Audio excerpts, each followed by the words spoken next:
Hello friends, welcome to Gomathi food channel. இன்றைக்கி நம்ம வீடியோவில் ஸ்பெஷலான ரெசிபி தான். நல்லா கமன்னு சூப்பராக டேஸ்டான சிக்கன் பிரியாணி எப்படி செய்கிறதுன்னு பார்க்க போகிறோம். ரொம்ப சிம்பிளான மெத்தடில் ஒரு பர்ஃபெக்டான பிரியாணி.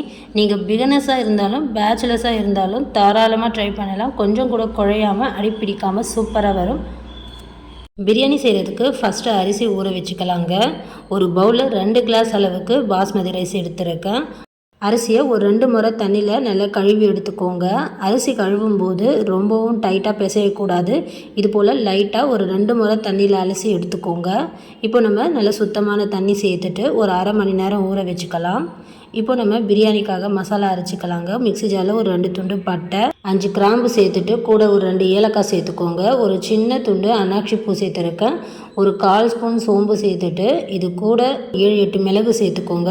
ஒரு டேபிள் ஸ்பூன் மிளகாய்த்தூள் சேர்த்துருக்கேன். தனி மிளகாய்த்தூள் சேர்த்துக்கோங்க. ஒரு 1/4 ஸ்பூன் மஞ்சள்தூள், கூட சிக்கனுக்கு மேரினேட் பண்ணுற அளவுக்கு மட்டும் உப்பு சேர்த்துட்டு நல்லா பொடி பண்ணி இப்போ சிக்கனில் நம்ம சேர்த்துக்கலாம். 1/2 kg அளவுக்கு சிக்கன் எடுத்துருக்கேங்க. நம்ம அரைச்ச பொடி சேர்த்துட்டு அதே மிக்ஸி ஜாரில் 5-6 துண்டு இஞ்சி சேர்த்துட்டு ஒரு சின்ன கட்டி பூண்டு சேர்த்து அதில் கொஞ்சமாக தண்ணி விட்டு நல்லா நைஸாக அரைச்சி சேர்த்துக்கோங்க. ஃப்ரெஷ்ஷாக நம்ம இஞ்சி பூண்டு அரைச்சி சேர்த்தோம்னா பிரியாணி சூப்பராக டேஸ்ட்டாக வரும். கூட ஒரு 2 டேபிள் ஸ்பூன் தயிர் சேர்த்துக்கோங்க. புளிப்பு இல்லாத நல்லா ஃப்ரெஷ்ஷான தயிர் சேர்த்துட்டு இப்போ இது எல்லாமே சேர்த்து நல்லா மிக்ஸ் பண்ணிக்கோங்க. அரிசி ஊற டைமுக்கு சிக்கனையும் அதே மாதிரி ஒரு அரை மணி நேரம் நல்லா ஊற வச்சு எடுத்துக்கோங்க. அடுத்து நம்ம பிரியாணி தாளிக்க குக்கரில் ஒரு 4 டேபிள் ஸ்பூன் எண்ணெய் சேர்த்துக்கோங்க. கூட 1 ஸ்பூன் நெய் சேர்த்துக்கோங்க. இப்போ இதில் ஒரு பிரியாணி இலை, ஒரு சின்ன துண்டு பட்டை, ஒரு ஏலக்காய், கூட 2 கிராம்பு சேர்த்துட்டு கொஞ்சமாக கல்பாசி சேர்த்துக்கோங்க. பிரியாணி நல்லா கமன்னு சூப்பராக வரும். அடுத்து ஒரு 2 பெரிய வெங்காயம் ஸ்லைஸ் பண்ணி சேர்த்துக்கோங்க. கூட 3 பச்சை மிளகாய் சேர்த்துட்டு நல்லா வதக்கிக்கோங்க. பிரியாணிக்கு எப்போவுமே வெங்காயம் சாஃப்டாக இருக்கக்கூடாது. நல்ல ஒரு கோல்டன் ப்ரௌன் ஆகிற அளவுக்கு வெங்காயம் வதக்கிக்கணும். அப்போ தான் பிரியாணி நல்லா டேஸ்ட்டாக கிடைக்கும். இந்த மாதிரி சின்ன டிப்ஸ் எல்லாம் ஃபாலோ பண்ணி நீங்கள் பிரியாணி செஞ்சீங்கன்னா கண்டிப்பாக உங்களுக்கு சூப்பராக வரும். பாருங்கள், நல்லா வதங்கிடுச்சு. இந்த அளவுக்கு வந்ததும் ஒரு பெரிய தக்காளி சேர்த்துக்கோங்க. கூட ஒரு கைப்பிடி புதினா சேர்த்துட்டு கூட ஒரு கைப்பிடி அளவுக்கு கொத்தமல்லி இலை சேர்த்துட்டு நல்லா வதக்கிக்கோங்க. கொத்தமல்லி புதினா வதங்குற டைம் அளவுக்கு தக்காளி வதக்கிட்டால் போதும். ரொம்பவும் குழைவாக வதங்க தேவையில்லை. இப்போ நல்லா சாஃப்டாக புதினா கொத்தமல்லி நல்லா வதங்கிடுச்சு. இப்போ நம்ம ஊற வச்ச சிக்கனை சேர்த்துக்கலாங்க. சிக்கன் சேர்த்துட்டு நல்லா மீடியம் ஃப்ளேம்லேயே வச்சு ஒரு 2-3 நிமிஷம் இதே மாதிரி நல்லா வதக்கி கொடுங்க. நல்லா வதக்கிட்டு மூடி வச்சு வேக வச்சுக்கோங்க. மூடி வைக்கும்போது சிக்கன்லேருந்து நல்லா தண்ணி விட்டு வரும். அந்த தண்ணியிலேயே சிக்கன் ஒரு பாதி அளவுக்கு நல்லா வெந்துடும்.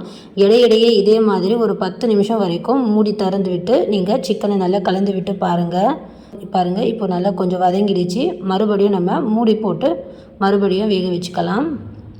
பாருங்கள், சிக்கன்லேருந்து நல்லா தண்ணி விட்டு இருக்குது. அந்த தண்ணியிலேயே சிக்கன் ஒரு பாதி அளவுக்கு நல்லா வெந்துட்டு இருக்கும்.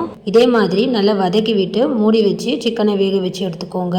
இப்போ நம்ம ஊற வச்ச அரிசியை தண்ணி வடிகட்டிட்டு சேர்த்துக்கலாம். அரிசி சேர்த்துட்டு இப்போ பிரியாணிக்கு தேவையான அளவுக்கு உப்பு சேர்த்துக்கோங்க. நம்ம சிக்கனுக்கு மட்டும்தான் உப்பு சேர்த்து மேரினேட் பண்ணியிருந்தோம். இப்போது பிரியாணிக்கு தேவையான அளவுக்கு உப்பு சேர்த்துட்டு நல்லா கலந்து கொடுத்துக்கோங்க. தண்ணி சேர்க்குறதுக்கு முன்னாடி இது போல் அரிசியை லைட்டாக வதக்கிட்டு நீங்கள் தண்ணி சேர்த்திங்கன்னா சாதம் ஒன்றோடு ஒன்று ஒட்டி போகாமல் குழையாமல் சூப்பராக வரும். பாருங்கள், இப்போ நம்ம இதில் தண்ணி சேர்த்துக்கலாம். ஜஸ்ட்டு 1 செகண்ட்ஸ் மட்டும் அரிசியை நல்லா வதக்கி கொடுங்க. அடுத்து நீங்கள் தண்ணி சேர்த்துக்கோங்க. உடனே ரொம்ப நேரம் வச்சிடக்கூடாது. தண்ணி ஒரு 3 கிளாஸ் அளவுக்கு சேர்த்துருக்கேன். ஒரு கிளாஸுக்கு நீங்கள் 1.5 கிளாஸ் அளவுக்கு தண்ணி சேர்த்துக்கோங்க. அடுத்து ஒரு பாதி மூடி அளவுக்கு லெமன் ஜூஸ் சேர்த்துக்கோங்க.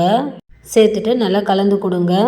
இந்த டைமில் நீங்கள் உப்பு காரம் எல்லாம் செக் பண்ணி பார்த்துக்கோங்க. உங்களுக்கு எந்த அளவுக்கு கரெக்டாக உப்பு காரம் வேணுமோ அந்த அளவுக்கு நீங்கள் தேவைப்பட்டால் மறுபடியும் சேர்த்துட்டு நல்லா கலந்து விட்டு மூடி போட்டு ஹை ஃப்ளேமில் 2 விசில் வர விட்டு கேஸ் ஆஃப் பண்ணி அடுப்புலேருந்து இறக்கி வச்சுடுங்க.